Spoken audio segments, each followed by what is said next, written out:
Hi everyone, welcome back to my channel. Today I'm going to go into a little bit of what I do for a living. So I am a bridal hairstylist, and I thought it would be really informative and helpful if I came and made a video all about what to expect when you have your wedding hair trial. All the things you should do before coming to your appointment.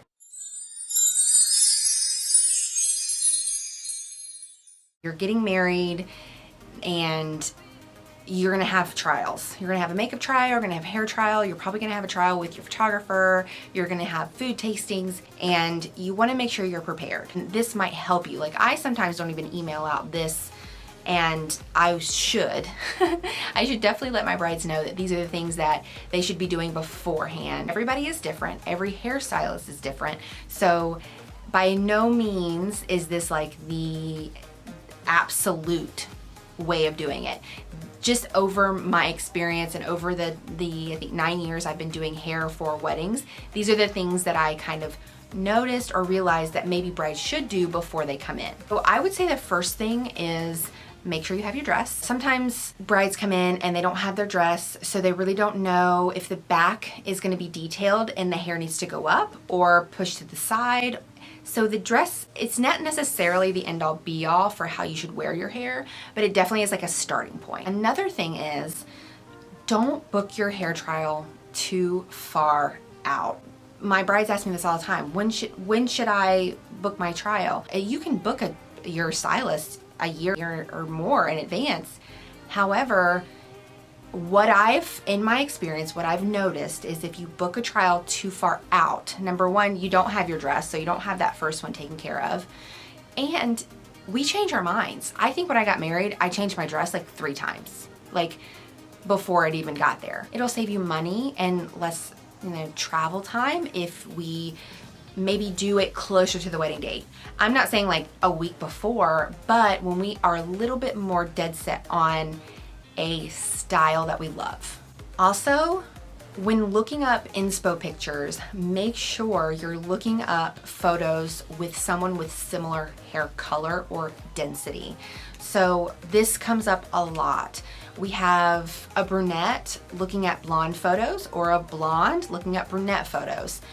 Hair color changes the style so much, especially when it comes to an updo. A lot of that really pretty intricate detail work you see in a blonde, because there's lightness, you're not going to see in a brunette. So making sure you're looking at those same colors, same tones. It doesn't have to be exact, but in that same kind of realm of what you have actually. Same with like density. Like if you have hair down to your butt and you want it up, the possibility of doing a very small dainty updo is probably very minimum, because we have to put that hair somewhere. So maybe if you want it up and you have really long hair, looking at something that's pulled to the side or braided, or maybe something a little bit larger updo, that might work better for your hair type. Same with someone who has shorter hair who wants those big beautiful updos. We can use extensions, but we might not get the volume that you're looking for exactly like that photo. So that's another kind of thing. Just kind of look for an image that is close to what you have. So when you actually come to your hair trial, I almost always say that you should have your makeup done. And if you like a full beat, wear a full beat. If you like natural makeup, wear natural makeup. When you come and get your hair done for your hair trial, you're gonna have this beautiful style and you're gonna be in t-shirt and jeans. That's fine, but for makeup, you're gonna be all hair and no makeup, and it's almost gonna be, it's gonna be a little bit of a shock to see yourself with such a beautiful style and no makeup on, because the day of your wedding, you're going to have makeup on in some sort of capacity. So having that makeup as close to your wedding day done would be amazing. I also like to suggest wearing some sort of white top. It can be a white t-shirt. It could be an off-the-shoulder white top. Anytime I've done a trial with a bride who's worn something really pretty in white, or maybe like a white blouse, when I photograph the image, they can kind of see what the hair is going to look like next to something, the similar color that they're going to be wearing on their wedding day. It's very helpful. They tend to really, really, really love seeing that day. Any kind of hair piece Make sure you have that picked out. A lot of brides will say, oh yeah, I'm thinking about putting a hairpiece in my hair, but I don't really know what to get.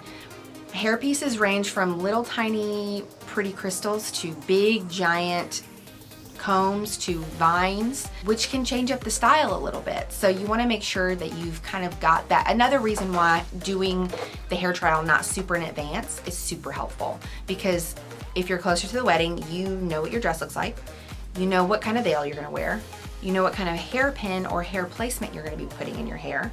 So these are all things that are super helpful, especially if you're someone who likes to see as close what it's gonna look like the day of the wedding. Like, okay, we know this is what it's gonna look like. Here are all the things that I'm gonna be putting in my hair. Now the veil is something that I probably have a different opinion than most hairstylists. The veils are all pretty much the same. They all pretty much have the same exact comb attached to a layer of tulle. When you come into a hair salon, there are chances that something that is clean and we're taking that out for the first time, we're putting it on the floor, is gonna get hair on it, it might get damaged, you putting it back in. With the veil, a lot of people are very attached to the veil. Sometimes it's a family heirloom, sometimes a friend is letting someone borrow it. So I always say maybe keep the veil at home. If you're wanting to wear the veil in a different type of way, like underneath an updo, maybe bring it in so we can practice putting it in.